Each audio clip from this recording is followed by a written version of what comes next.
Hello everyone, welcome back to Spectrum Classes. This video is in continuation with our previous video in which we have discussed how to draw the Lewis structure. So here we are going to discuss this many Lewis structures of sulfur, nitrogen and phosphorus compounds in detail. So nitrogen is from carbon oxygen, and since carbon oxygen is having even number of electrons, nitrogen is having odd number of electrons. So here we need to be little careful. Now here we are having three atoms. The question comes which will be the central atom. So nitrogen will be the central atom here, right? So how we are going to complete the octet here in this case? So 3 into 8. So this is 24, and nitrogen is having 5 electrons in its outermost, so 10 plus 6, right? 10 plus 6, 16 electrons. So 8 electrons are shared pair of electrons. So how we are going to share the 8 electrons? And since it is having odd number of electrons, so this nitrogen shares 3 electrons with this nitrogen, and 2 electrons it form a coordinate bond with the oxygen, right? So dative bond, in this case dative bond is very frequent. This is one way, or this is the second structure through which it can coordinate, right? So odd number of electrons are forming single bond, one dative bond, and this is the double bond. So this can be drawn in this manner also. So either of the structure can be applicable, that you have to calculate with the formal charges. Out of these two, which one is the most appropriate structure for this N2, right? The next example is N2O3. So here we are having 5 atoms. So the question comes which will be the central atom. So the central atom is the less electronegative atom. So nitrogen will be the central atom. You can arrange it in different manners, right? So nitrogen is having one bond with nitrogen. So this is, here you can see this nitrogen form with one double bond, one coordinate bond or dative bond, and one shared pair of electrons, right? This is what I told you in my calculation slide. So this is, here this coordinate bond is not shown over here because in new text it is not shown as a coordinate bond, but however it is defined by the formal charges. So I have not calculated the formal charges, you can do that. Now coming to the next example, so this is N2O4. So here again nitrogen is less electronegative, so it will be the central atom, and since 2 nitrogens and 4 oxygens, so it is evenly distributed. So here this is forming which kind of bonds? So 5 electrons are there with the nitrogen. So here 2 electrons, one is, again here you can see this is dative bond, this is double bond, and this is our shared electron. So it is usually use one dative bond, and I am again and again saying here it is N2O5. So N2O5, it is again evenly distributed, only O is at the center, but this is not the central atom, right? This is the structure. So this can be drawn like this. Now I'm just going to show you the structure of nitrate ion. This negative charge is there, so this which kind of a structure it will acquire? So here you can see nitrogen is having 5 electrons in its outermost shell. So 5 electrons are there, 2 are shared with this oxygen, 2, and 1 is again dative bond, so it is donating these 2 electrons to this oxygen, and 1 is shared electron. Because this oxygen is having 6 electrons, so it is not forming one single bond, right? So just because of this negative charge, it is forming the single bond. So double bond, single bond, and one dative bond is there. So I'm just going to show you here in this manner. The next is, if we are just removing this minus charge and it is replaced by the hydrogen, so what is going to be happen? So since oxygen is having 6 electrons, so if hydrogen is there, then that will be on the terminal. So this is form this kind of bond. So one which is left unshared, that will bond with the nitrogen atom. So here you can see this is with nitrogen, this is with hydrogen, these left unshared, and this is our double bond, this is our dative bond, right? So here it is having this kind of structure. Now coming to the sulfur atoms. Sulfur is having 6 electrons here. So since hydrogen is simple, so this can simply form complete its octet. So with one hydrogen and with another hydrogen, so it simply completes its octet. So here is no exception, right? The second is SO2. I have noticed that sulfur most of the time form double bond with the oxygen, right? So here I am just going to show you. This is how it is forming here. Oxygen is having 6 electrons, so to complete its octet, it required 2 electrons to be shared.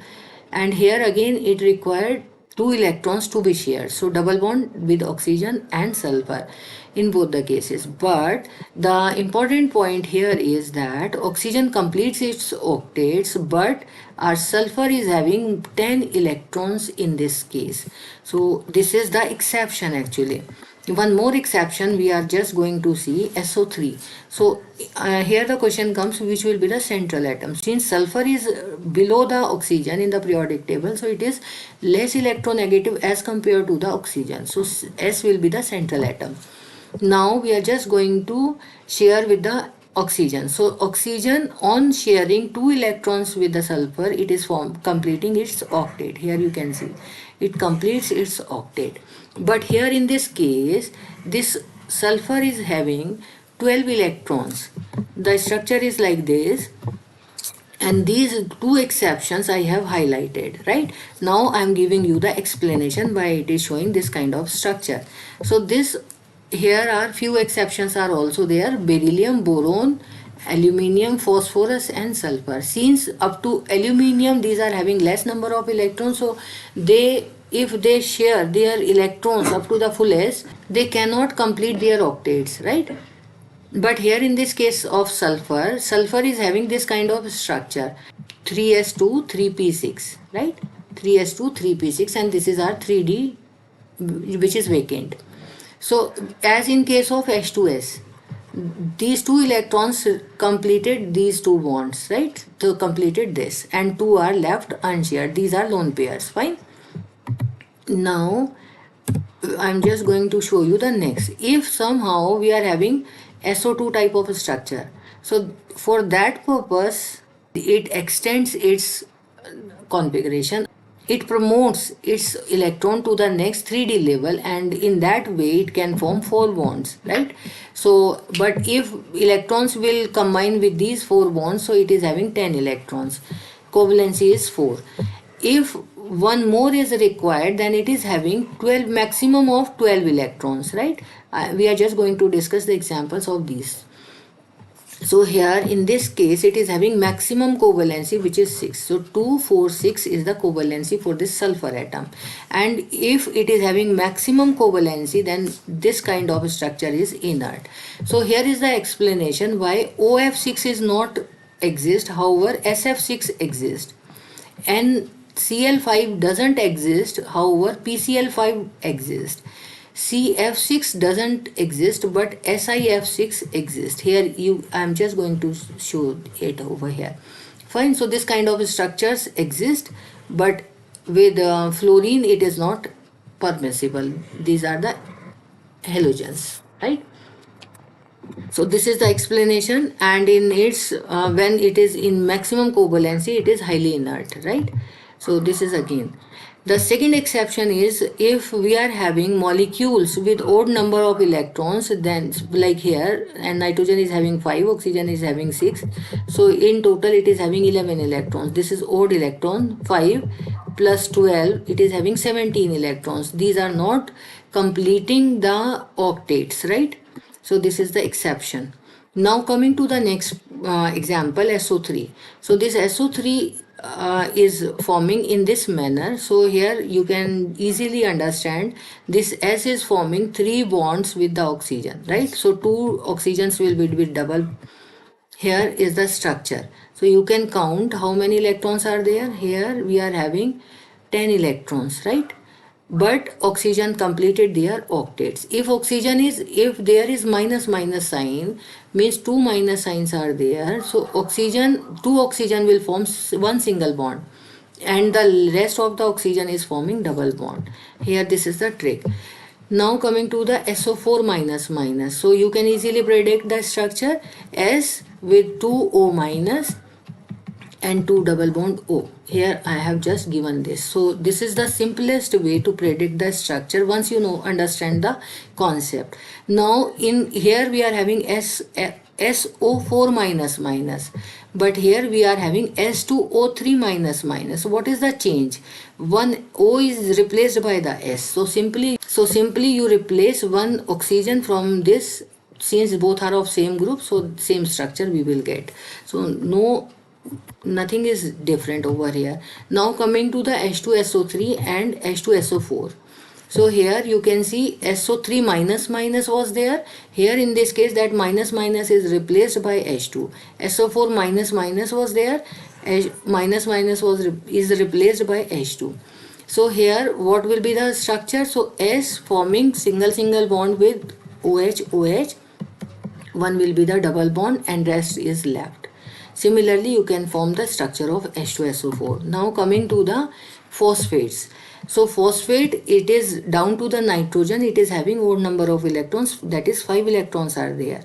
So here it is very important to understand that this unit is always there with the this phosphate type of molecules. So H1 phosphorus is forming one double bond oxygen, is having one double bond oxygen and one OH moiety.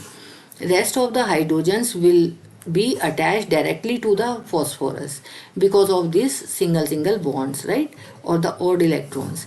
Similarly, H3PO4, what is going to be happen? One P is there, one OH is there, one double bond is there, and rest 3 atoms are going to be attached in this manner, one OH and one H, right? So this is our. Now coming to the next, how we are going to attach this? One phosphorus is there, one double bond is there, one OH is there, and how much is left? So 2 oxygens are still left. So what is going to be happen with this? 2 oxygens are still left, 2 hydrogens are left. So this kind of structure it will acquire. This many compounds I have summarized over here with their tricks. So nitrogen phosphorus, and there is a difference of phosphorus and sulfur, and many other examples we have discussed. So I hope you understand the concept of Lewis structure, how you can write down it in a easy format, right? So I hope you find it useful. Thank you all. Thanks for watching.